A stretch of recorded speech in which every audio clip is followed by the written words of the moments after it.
This video will be a mind dump on what I know about practical shooting and how I approached the game. So, my task when I started off was to become the best shooter in the world.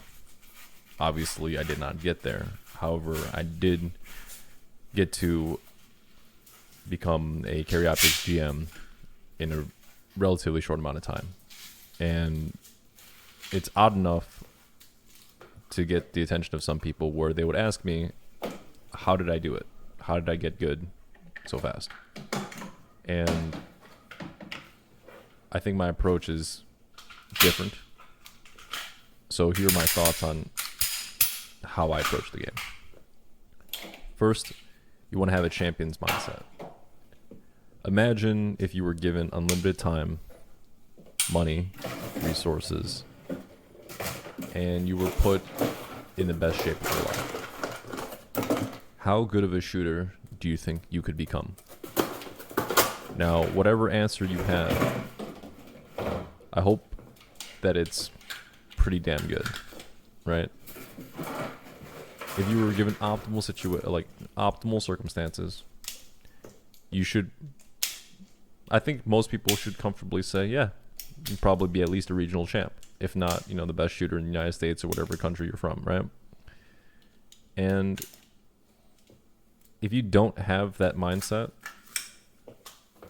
and you want to get good at USPSA or any practical shooting, then you need to change to that mindset.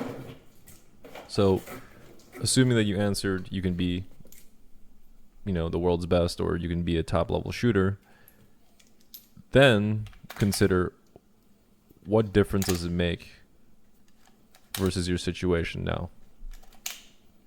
If you can run 50 feet, if you can do 15 squats without your body breaking down, and as long as you can reasonably see the target, then you can at least get to the GM level. That's not that hard of an ask. The sport doesn't really require you to be in the fittest of shape to do decent. And if you are already coming up with excuses for why you can't do it, then this video is not going to be for you. So having this champion's mindset is the most important thing. And this kind of leads into goal setting.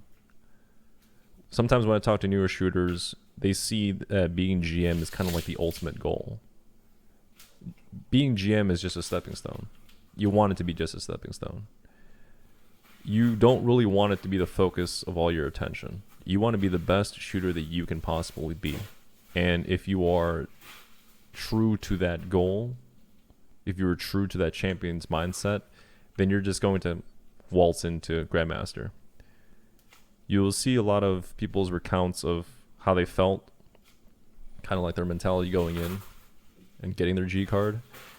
And there's a lot of parallels, like a lot of consistencies with the way people, kind of felt. It's like when they were trying to get it, it was really hard for them to get it. But when they started focusing on improving their technique and really trying to be the best shooter that they could possibly be, the journey was easier to make. Imagine it like you're trying to, break a wooden board, right? And the best advice to give someone who to do that is to follow through. You have to punch through the board, not punch at the board. If you make GM, that board, right? If you're punching at GM, then you're going to focus too much on the minimum amount of effort to get there. What you should do is put in your maximum effort, so then going through that board is effortless. Imagine just when you were in school and you were given a task at hand, or let's say your job, right? You're given a task at hand, and a lot of people like to procrastinate. They leave it to the last moment because in their mind there's a deadline, but there's no pressure, right? There's no pressure to perform or anything, and so they estimate what the minimum amount of effort it takes to do that project, finish that work assignment, whatever. And we as humans kind of are decent at kind of guesstimating how much effort it will take to do the bare minimum, right? But if you have that approach to your shooting, then it's going to take you a lot longer to get to where you think you want to be. So follow through. And another thing is you always want to be willing to improve your fundamentals. There's a sunk cost fallacy to many things in life, and improving in shooting, is not an exception. It is quite possible that what you're doing now is a local maximum. Like you'll reach a local maximum with your current understanding of skills. That if you keep doing the stuff that you're doing right now, you might just hit a plateau. And if you hit a plateau, then that is what a local maximum is. And so in order to go beyond that plateau, it requires a dramatic shift in how you're approaching the game. You need to change some sort of your technique, some sort of maybe your mentality, in order to go past where you are now. And to give you an example of this, when I decided to shoot solely with the Glock 26, the subcompact, I initially had a normal thumbs forward grip that most people have, where your hands are kind of like tied together, right? Like your support hand is melded into your shooting hand, and it's all under the trigger guard. But I found that when shooting a subcompact, since I don't, my pinkies aren't touching anything, they're just floating there, I was not getting enough purchase on the firearm as it was recoiling.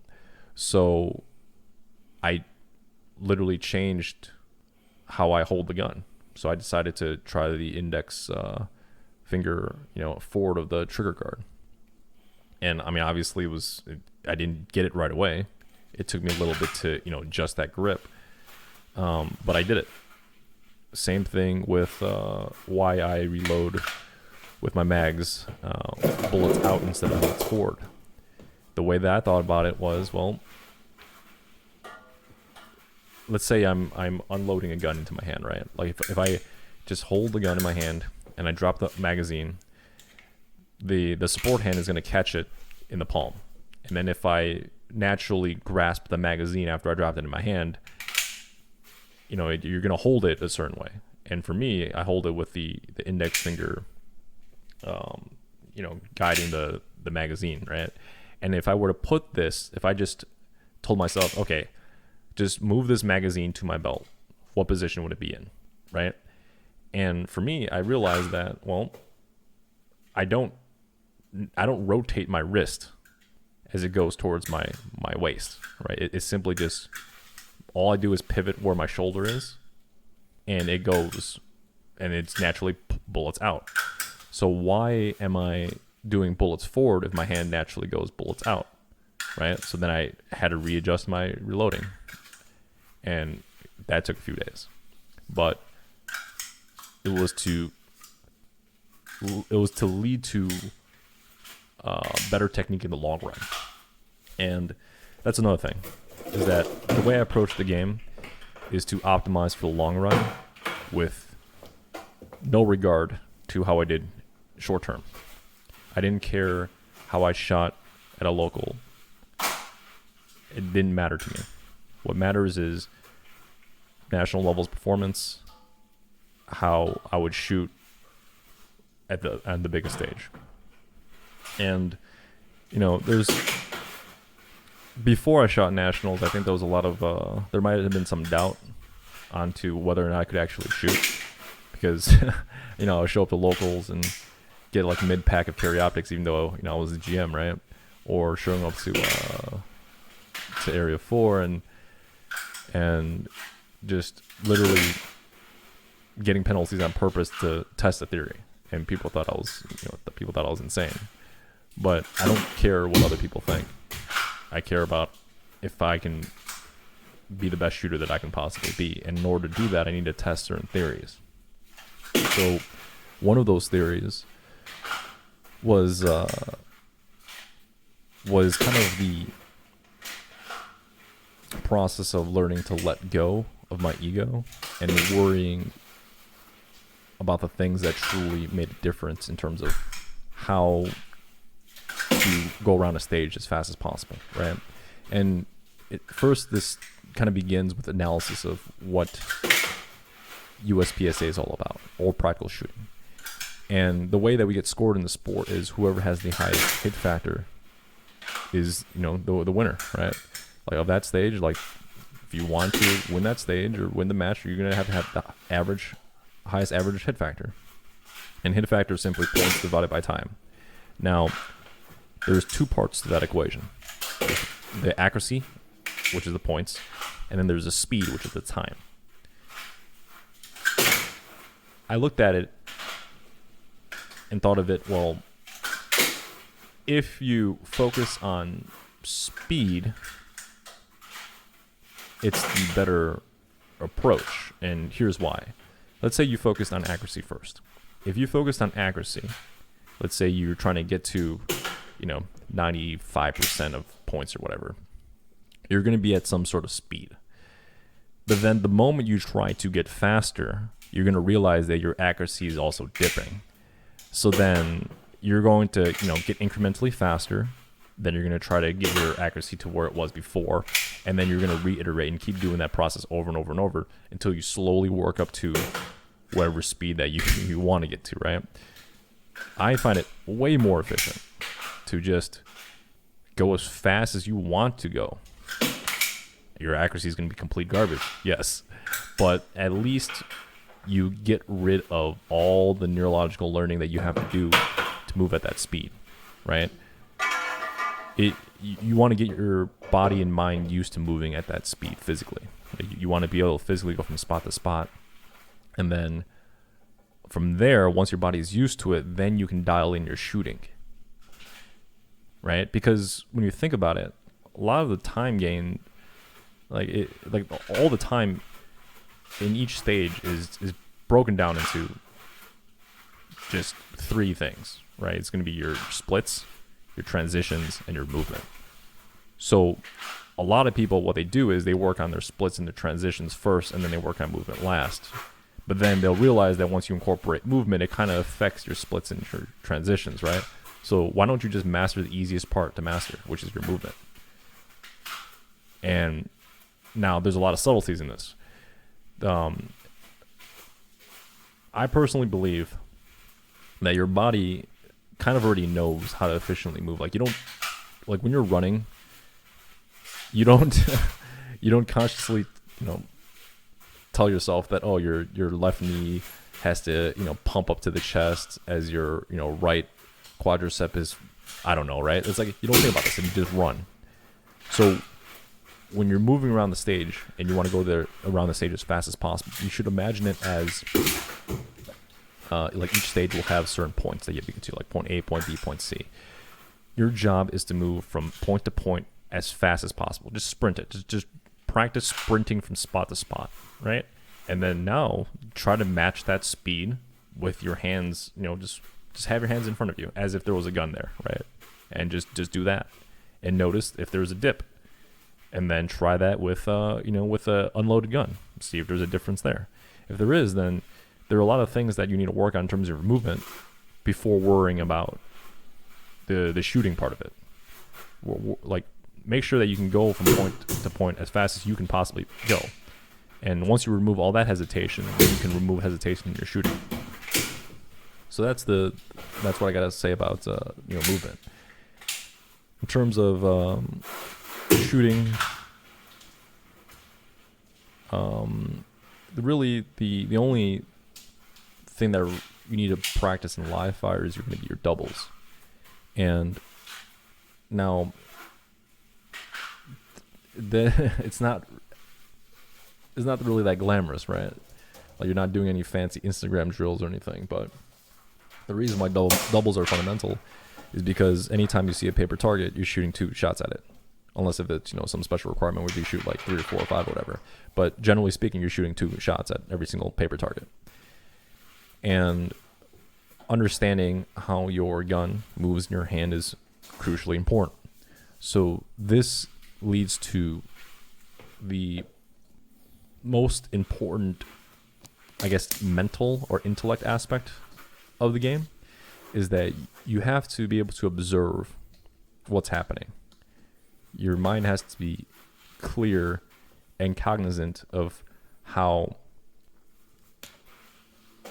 stuff interacts with each other, what causes certain symptoms.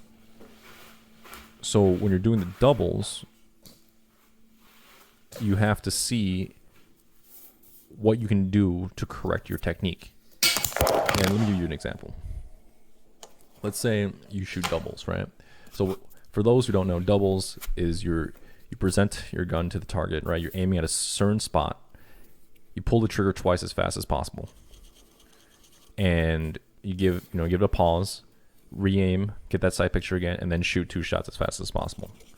This is slightly different than how most people would define doubles as. This is how I define doubles, is the pulling the trigger as fast as possible. There's a big difference between that and what other people kind of lean towards called a controlled pair. So a controlled pair is more so you want to have 2 sight pictures, but in actuality, if you want to go fast, there's no way you're doing 2 sight pictures, because your splits are going to be faster than your reaction time. So when people say that they're getting 2 sight pictures for a double, that's not actually true. You might get a sight picture for the first one. The second one is kind of an understanding of what your sight picture kind of looks like. So you build a mental map of what your gun is going to look like while it's dancing, and then that should be the appropriate time to fire that second shot. So the way that I approach doubles is you shoot, you shoot as fast as possible twice. Give it a pause, do it again. Give it a pause, do it again. And look at how the dispersion of the bullets are on the paper. Ideally, if you're doing this, ideally every shot should be in the same hole. In practice, one of 2 things happens. Either it looks like you got a shotgun and just shot that piece of paper. And the other one is you see 2 distinct groups. One for all your first shots, the second for all your second shots. This second scenario is definitely better than the first. It's preferable to the first.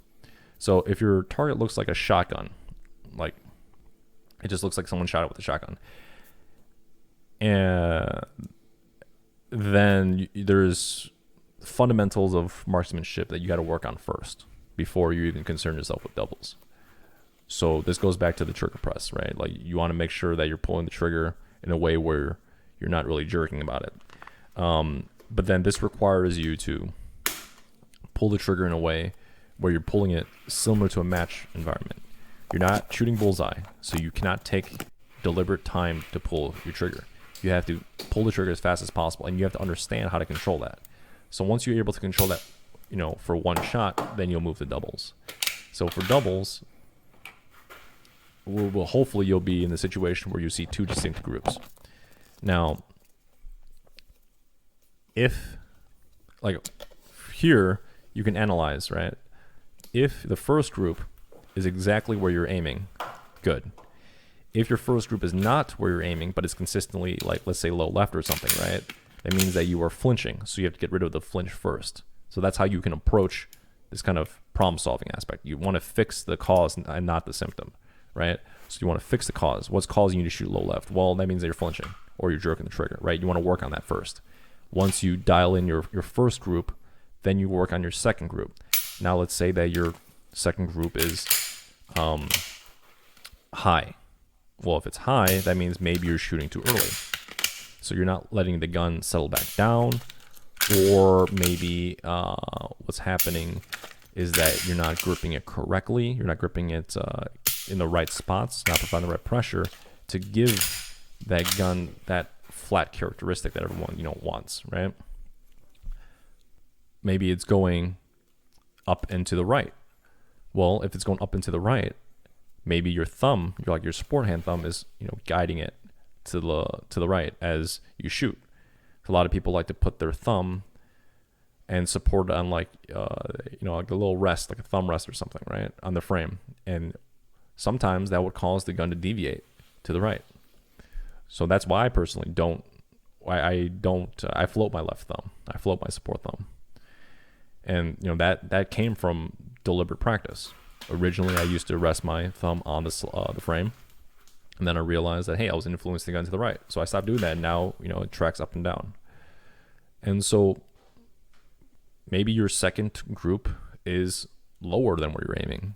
Well, there could be a few things. It could be that you're shooting a little bit too late, right? So as the gun recoils, there's going to be a slight oscillation. So what I mean by that is, when you shoot your first shot, the slide is going to be reciprocating. After it hits the back of, as the slide gets to the rear, it's going to send the mass of the object backwards, right? And then so that was going to lift the barrel, and it's going to lift your sights. And as it comes back forward, as the slide rushes forward and slams into as far forward as it can go, it's going to drop the front. It's going to drop the muzzle down. Now, ideally, you want it to be dropped directly back to where you're aiming. However, that's a lot harder, it's a lot harder to do than just to say it. So when it drops back down, it's going to oscillate from its lowest point that it will get to, and then it's going to fluctuate until it normalizes back to where you're aiming. Now, sometimes you shot slightly too late, and so it's passing the point of where you're aiming, and so the muzzle's dropping lower and lower and lower, and then you're shooting again. That's one possible scenario. Second scenario is, well, maybe you're just inducing too much post-ignition push. So you're pushing your arms, your grip is reacting to the recoil and just pushing it down too much.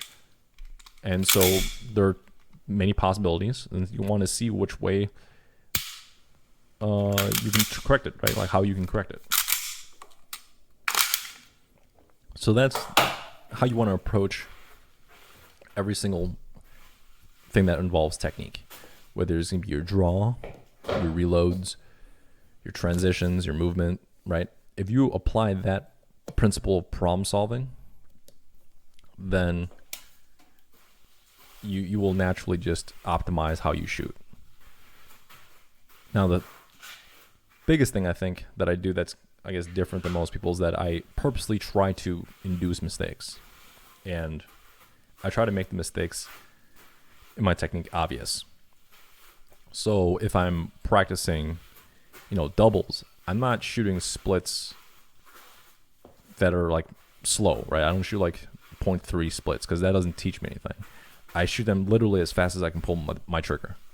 So I don't care if, I'm shooting at 3 yards, 5 yards, 7 yards, 10 yards, 25 yards, doesn't matter, right? I'm going to pull it as fast as I possibly can and see where I'm screwing up.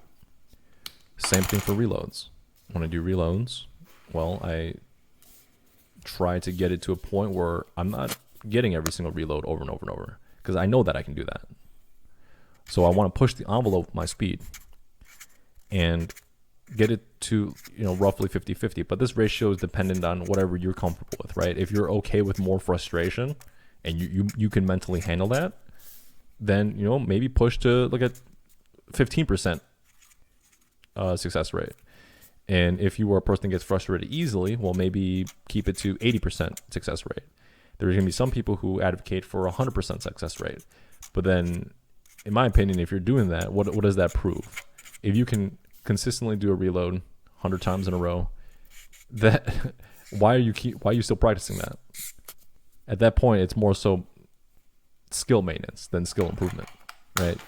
My task is to improve as fast as possible. It's not to maintain a current skill level. So again, think about it long term. This applies to pretty much everything in improvement. In order to improve fast, you have to understand, and you have to be willing to fail fast, so you can redo it. Right? The bigger the mistake, the easier it is to see, and the easier it is to find a solution for it. Now, I like to think of things in terms of like a game theory point of view, or maybe like a computer programming point of view, because I'm a software engineer by trade. And in the world of, I'll give you an example, right? Let's say that you have a set of numbers. It goes from 1 to 1,000,000. And I randomly come up with a number in my head, right? And your job is to figure out what number I have in my head. Now, I will tell you if the number you say is higher, lower, or the number that I'm thinking of, right? How many tries is it going to take you to get that number? If you do it the brute force method, on average, it's going to take you 500,000 tries. If you do it optimally, it's going to take you roughly about 20 tries. And you might think, well, wait, how can you do it in 20 tries? There's a million possible numbers. And let's say, the way you want to do that, for this particular problem, the way to solve it is what's called binary search, where you keep breaking the problem in a way where you're getting to the solution faster.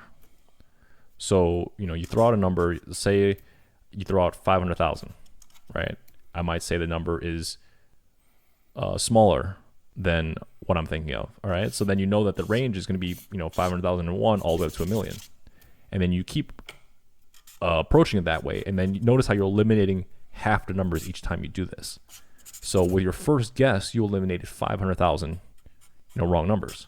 Your second guess is you're going to get rid of, 250,000. Next guess is going to get rid of 125,000. So you see how it's very fast. It gets to the solution really quickly. Now, if you were to start, well, is it 1? Well, no. Is it 2? No. Is it 3? No. It's going to take forever. You see what I'm saying? So that's how you should approach your improvement for your skills. Is that, okay, how do I get to the optimal solution quicker, right? And it's by making those mistakes. And you might think, okay, well, how do I know what the optimal solution looks like? The thing is, you can always be faster, but look at people who do it really well. People, for example, if you want to learn technique, a good place to learn that from is Ben Stoeger. Ben Stoeger is a world champion, and a lot of his movements are very efficient. I mean, probably all his movements are very efficient. So if you get one of his skills and techniques book, Skills and Drills, or I think his DryFire book, you can see how he thinks about each movement and what to do. And then he'll give you micro drills on how to improve each technique. And you can add your own twist to that. Maybe you can do it slightly faster than his recommended times, and that's good. But it takes that dedicated effort, it takes that dedicated experimentation in order to understand where your deficiencies lie. And yeah, just, be willing to make mistakes and don't get frustrated by it, because the mistakes, they're sources to get better. Be grateful for them. Because imagine, like, people have a question about what gear should they get, right? Like, what gun should I shoot? What add-on should I give to it or whatever to make it shoot better, flatter? Like, I always ask these questions. But if I were to ask you, how much would you pay for a tool that will tell you everything you need to fix, right? And then if you follow what advice it gives you, then it'll make you a better shooter. How much would you pay for that? Well, clearly, if you're willing to buy, a $6,000 Infinity, then you're willing to pay at least $6,000. So why spend that money? Why don't you just work on your technique first and make these mistakes? Number one, it's free. Number two, it'll make you a better shooter, right? And then you can decide at the end or during your journey if you really need that gun. And most people don't. Like, I got to GM shooting a stock Glock 26. So there's no excuse for that your gear's holding you back. And yeah, that's I mean, I think that's pretty much all I have to say in terms of becoming a better shooter. I mean, I hope that helps. As of now, I no longer shoot. I'm trying to get good at golf, and eventually, if I get good at golf, or when I get good at golf, I'll decide to maybe put my thoughts into a more generic form where it can apply to many more things than just practical shooting. And yep, I hope you enjoyed this quick talk. And yeah, keep on improving.